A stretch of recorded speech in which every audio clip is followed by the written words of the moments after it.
নমস্কার, আমি সুমন। আজকের এই ভিডিওটির মধ্যে দিয়ে আমরা মানবিক হস্তক্ষেপ নিয়ে আলোচনা করব। তাহলে চলো ভিডিওটি শুরু করা যাক। প্রথমেই আমরা জেনে নেব যে মানবিক হস্তক্ষেপ কাকে বলে।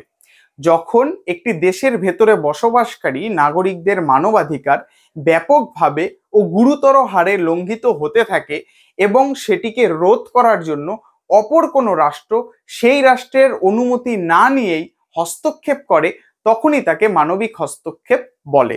এবার এই মানবিক হস্তক্ষেপ আসলেই মানবিক উদ্দেশ্যে করা হয় কি না, এই নিয়ে কিন্তু যথেষ্ট মতবিরোধ রয়েছে।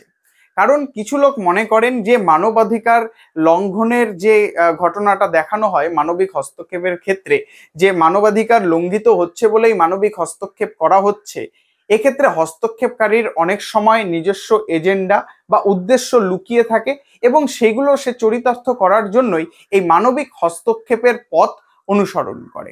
যদিও সম্মিলিত জাতিপুঞ্জের 2 নম্বর ধারায় বলা হয়েছে যে একটি রাষ্ট্রের ভৌগোলিক এলাকার মধ্যে অপর কোনো রাষ্ট্র হস্তক্ষেপ কখনোই করবে না, বা অপর কোনো রাষ্ট্র অন্য রাষ্ট্রের ভৌগোলিক এলাকার মধ্যে প্রবেশ করে তাকে ভয় দেখানো বা শক্তি প্রদর্শন করার থেকে দূরে থাকবে।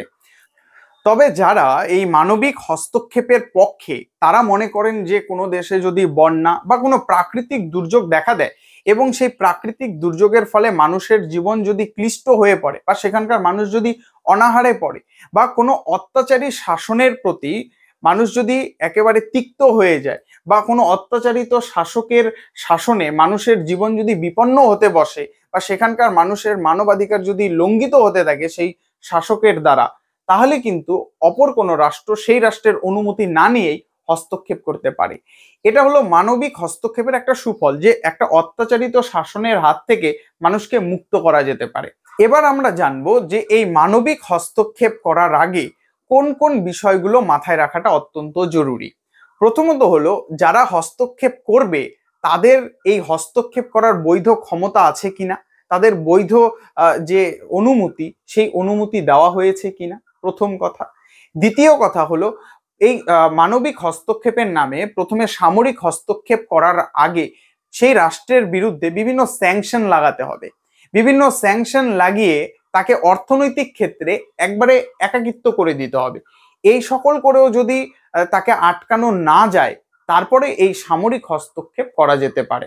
তারপরে হলো, এই হস্তক্ষেপকারী দেশকে ততটাই শক্তি প্রদর্শন করতে হবে যতটা শক্তি দেখানো সেখানে প্রয়োজন, ব্যাস ততটুকুনি, তার থেকে বেশি নয়। এই মানবিক হস্তক্ষেপ করার আগে হস্তক্ষেপকারী দেশকে আগে ভালোভাবে বিচার বিবেচনা করে নিতে হবে অনেকগুলো রাষ্ট্রের সাথে বা কোনো আঞ্চলিক বা আন্তর্জাতিক সংগঠনের সাথে ভালোভাবে আলাপ আলোচনা করার পর যদি এই সিদ্ধান্তে আসা যায় যে হ্যাঁ, এই রকম মানবিক হস্তক্ষেপ করলে বা সামরিক হস্তক্ষেপ করলে আমরা সেখানে সাকসেস পাবো, সেখানকার মানুষের মানবাধিকার আমরা রক্ষা করতে পারবো, আমরা সফলতা পাবো, এটা যদি এনশিওর হওয়া যায়, তবেই মানবিক হস্তক্ষেপ করা যাবে।